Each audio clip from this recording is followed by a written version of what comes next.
ka-G, ito classic example ng Buds 45 G-Load. Ano na ang difference ng Megamot ang isang gagamba? Pansinin niyo yung nasa kaliwa, isang Jensen G, kalaban niya is Pro Marikina, nasa kanan winner. Ayan, kung napansin niyo, unang bulos, laglag siya. At ikalawang bulos, lumaban siya pero takbo pa rin. Tingnan niyo, sa ikatlong bulos, tinalo niya yung winner.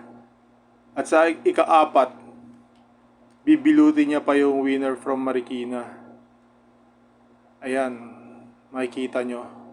So iba talaga yung nagagawa ng G-Load. Tapos ito pa, meron tayong second fight dito.